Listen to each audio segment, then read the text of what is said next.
Chapter 43. Wolf Boy 1 received its orders from Tom and immediately plotted a route. There was a whisper in its mind, a faraway voice begging it not to go any further, to turn around and run away. But it resisted. It was illogical, and its programming was specific. No safeguard allowed deviation. In ACOM, there were options, a license to take the more logical course of action. But under direct control, it could only make recommendations. It had, and Tom dismissed them. There was only one way it could go now. It yanked its claws out of the wall and dug them into the ledge. It pulled itself up, flipping over forward like a gymnast. It landed in a crouched position on its feet on top. It growled at a passing woman who glanced in its direction. She noted its presence and looked away, shaking her head. "Freaky kids," she remarked, strutting off into the night. "Enable standard tracking vision," it whispered, drawing on its default programming. It was too bright for starlight vision. Its eyes turned dim white. A targeting grid appeared in its line of sight. The lower half of its irises turned orange. It displayed the plotted course diagonally across Central Park South toward Fifth Avenue. It waited until it computed the safest moment to proceed, where it was least likely to be seen. Despite Tom's orders, there were fundamental aspects of its programming it could not override. Avoid compromise at all costs was its first standard directive, so it waited, observing. When the time came, it lunged forward off the wall, diving low toward the sidewalk. It shot out into the street between two parked cars, launching itself beneath a horse-drawn carriage. The horse caught Wolf Boy 1's scent and reared. The driver lost control. The man and woman riding in the back cried out, attracting the attention of everyone on the street. In that same instant, hearing the commotion and perceiving it as a threat, Wolf Boy 1 leaped on top of a gray Mercedes-Benz, slamming its claws into the roof as it assumed a defensive posture. The woman driving looked up toward the noise and saw the claws protruding through her ceiling. She grabbed the collars of her fur coat, pulled on them, and let out a blood-curdling scream. Wolf Boy 1 threw its head back and howled. Traffic screeched to a halt. Two other horses reared up, and their drivers lost the reins. They fought to keep the animals toward the side of the street. Wolf Boy 1 bent low and glared at the crowd. Its eyes glowed white-orange as it shifted side to side. A woman in an upper-floor window of the Plaza Hotel screamed. It looked up at her and roared back, its claws ripping gashes into the Mercedes. The woman in the car dove out, clutching her pearls. She stood and stumbled to the sidewalk, crying for help. Wolf Boy 1's targeting scanner flashed an alert as more people yelled and screamed. It blocked them out, focusing on its plotted route. It detected two New York City police officers running toward the disturbance with their guns drawn. Panic ensued, and Wolf Boy 1 howled again. People ran everywhere, abandoning their cars, fleeing from its vicinity, slipping and sliding on the thickly falling snow.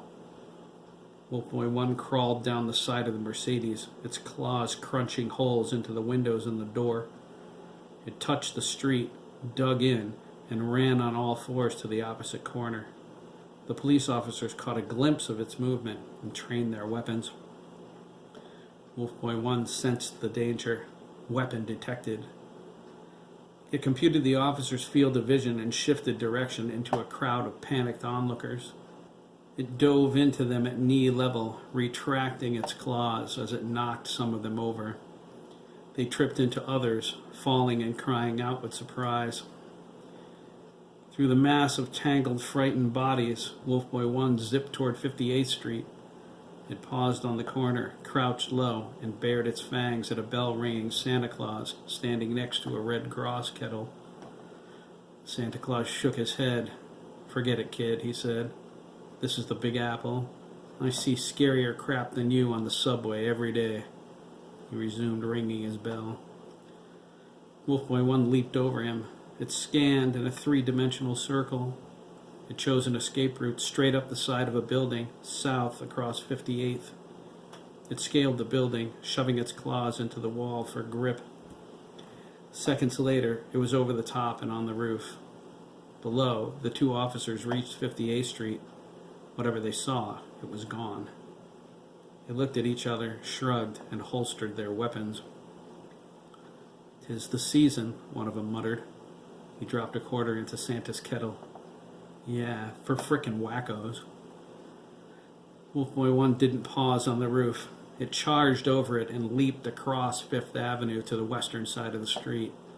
It jumped building to building until it settled on the Crown building across from Trump Tower. It paused and ran a quick diagnostic. Its organic host's adrenaline was raging past tolerances. It compensated, bringing itself under control, slowing its heart rate and breathing. It locked itself onto a ledge by the corner of the building, and it froze. If anyone saw it from the ground, it would appear as nothing more than a furry gargoyle with glowing white-orange eyes. It deleted the threats it targeted earlier and focused its full attention on Trump Tower. "Enhance virtual map display," Wolf Boy 1 said. The grid in its line of sight changed as its eyes turned fully orange. A virtual 3D map of Trump Tower formed and overlaid the building. The view panned in and then back. The plan of the building outlined in exact detail. Objects appeared within the skeletal structure. The flowing waterfalls in the lobby shone bright blue against the digital background. Dots of moving light displayed as blobs at first, but quickly took on the computer-generated shapes of moving bodies. They were featureless in every way, except for being anatomically correct. They moved throughout the structure, including a pair making love in a 14th floor unit. Wolf Boy 1 panned in tighter, focusing on the reception desk and the computer terminal on top of it. It scanned the system, tapping into its decryption software to break the access password. It did so with ease. A detailed resident list rolled down the virtual display. It locked on a single name, John Smith, which highlighted and began to flash. Wolf Boy 1 read the unit number and panned away, the virtual display shooting up through the floors to the corresponding number. Within the bedroom of that unit, a male figure sat at a small table smoking a cigarette. Wolf Boy 1 targeted him, locking on. It switched to bioscan and examined the man thoroughly. A brainwave pattern formed on the virtual display. In a window beneath it, a database search began. Within seconds, a matching pattern appeared. Target General Mohammed Ibn Mahmoud, Wolf Boy 1 said, baring its fangs. Its eyes narrowed. Target confirmed. Standing by.